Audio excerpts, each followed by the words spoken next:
Hola amigos de Glota Miloja, mi nombre es Alan. Y mi nombre es Joana. Estamos una vez más con ustedes, esta vez con La nieve del almirante de Álvaro Mutis, que es un escritor colombiano sumamente famoso y sumamente importante y con unos amigos muy importantes también como Gabriel García Márquez. Entonces, este hombre es un bogotano que considera que el cielo debe ser algo muy parecido a Coello, Tolima, con todo su trópico. Pues aquí en Bogotá es bastante frío, entonces parece que él se le asemeja más el cielo como por ese ladito, ¿verdad? ¿O me equivoco? Sí, ama ese paisaje. Entonces vamos a entrar en materia de una vez con ¿qué tipo de texto es La nieve del almirante, Joana? Te cuento y les cuento a todos que La nieve del almirante es una de las tantas entregas que hizo Álvaro Mutis sobre su personaje más emblemático, que es Macrol el Gaviaro. Esta es una novela que está escrita en forma de diario de un navegante que, pues no todos los días, pero sí constantemente nos va describiendo su recorrido por el río Jurandó, que emprende porque le han prometido que llegando por allá muy dentro de la selva hay unas factorías que sacan un montón de madera que él puede trasladar hacia las zonas un poco más urbanas y venderlas a muy buen precio. No hay ninguna evidencia al respecto, no hay nada que le garantice el éxito de su aventura. Sin embargo, él a lo largo de su recorrido nos va contando cómo el asunto se va complejizando hasta el punto de caer en la rancia, de ver morir a otros personajes. Listo, Joana. Entonces vamos con la segunda pregunta. ¿Nos podrías resumir un poco la novela? Bueno, este personaje está, como ya dije, profundamente enamorado de Flores Tevez, que es una mujer que lo acoge. Nos describe en un escenario que se llama La nieve del almirante, una especie de tienda de esas que uno encuentra por la carretera, que están apartados de absolutamente todo. De ahí el título de... Sí. Y que parecen un oasis, ¿no? Porque uno como que va con hambre, va con sed, va con ganas de ir al baño. Sobre todo con sed.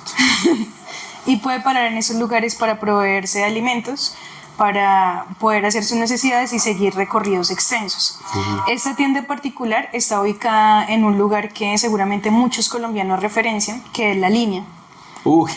Una carretera bastante difícil porque es una recta en subida y luego en bajada, que tiene una característica y es que por ahí circulan muchos vehículos de carga pesada. Entonces como uno peligroso un poco. Sí, uno en carro particular se siente ahí como pequeñito y en peligro todo el tiempo. Entonces La nieve del almirante queda allá. En este lugar vive Macrol el Gaviero un tiempo porque Flores Tevez le cura una herida que tiene muy, muy horrible en una pierna y que al parecer no se le cura porque él todo el tiempo está cojito por ahí caminando después de esa herida. Ella como que no solo lo cuida, sino que lo escucha. Él necesitaba a alguien que lo escuchara, encuentra a Flores Tevez. Entonces ella, lo vamos a ver a lo largo de toda la novela, es como esa especie de musa que le sirve de inspiración, no solo para escribir, sino para seguir viviendo prácticamente. Listo. Entonces él emprende este largo viaje. Ya les había anticipado un poco que fue un viaje errático, como todas las aventuras de Macrol el Gaviero. Hay puntos en la novela en que él nos confiesa, escribiendo en primera persona, que sabe que su causa está perdida desde antes de empezarse, pero que no puede dejar de aventurar. Que si de él dependiera se iría a un lugar del trópico y se quedaría allí en ese paraíso, pero que es algo así como aficionado a la aventura, adicto a la aventura, no puede dejar de experimentar y de vivir, pese a que sabe que son empresas que de por sí no van a tener mucho éxito. Todo un personaje, ¿no? Debe ser curioso, digamos, uno ponerse en el lugar, o sea, metiéndose un poco como el tema de Macrol. Es bastante interesante ser el nieto, el hijo de este señor, ¿no? Uno nunca lo vería. Es un poco raro. Él es un ser muy solitario, de hecho. Simplemente nos hace referencia a Flores Tevez. Por el camino hace una especie de amigo que es el Capi, que es quien dirige el barco en el que él está atravesando el río Jurandó. Y resulta que en uno de los días que nos está relatando Macrol el Gaviero, él se despierta por la mañana y lo que lo despertaba en la embarcación era que le llegaba el sol de lleno en la cara y lo fastidiaba hasta el punto de hacerle abrir los ojos. Hay una mañana en la que él se despierta sorprendido porque siente una especie de sombra justo en la cara. Siente que todo el sol le está llegando al cuerpo menos a la cara. Entonces cuando mira hacia el lado se da cuenta que es el Capi colgado. Entonces él decidió ultimar sus días después de sentirse muy despechado y de reconocer en Macron el Gaviero un personaje inmortal, le dice él. Listo. Usted es una persona de esas que, pese a que deje de existir en algún momento, nunca va a morir. Posee una inmortalidad. Entonces ya con esa sensación y con ese desánimo, porque el Capi había dejado por allá tirada de su vida, decidió pues ultimar sus días. Caray. Bueno, has hablado bastante de Macron el Gaviero, entonces ahí me surge otra pregunta que ¿quién es Macron el Gaviero? O sea, ya nos has dicho que es un personaje errante, es un tipo absolutamente solitario, digamos que la errancia también como que requiere ser solitario, pero más allá de eso, ¿quién es Macron? Macron lo vamos a ver presente como personaje a lo largo de toda la obra de Álvaro Mutis, me atrevería a decir yo, especialmente de sus poemas y de algunas de las novelas. Entonces él se caracteriza, como ya dije, por ser un navegante irremediable, de esos que se vuelven adictos a estar todo el tiempo de viaje, todo el tiempo movilizándose de un lado para el otro y que por tanto no tiene una vida estable en ningún lugar, ni tiene un amor estable tampoco. Lo más parecido que Macron tiene a un amor es Flor Esteves, pero a una de ellas la dejó tirada en la nieve del Almirante.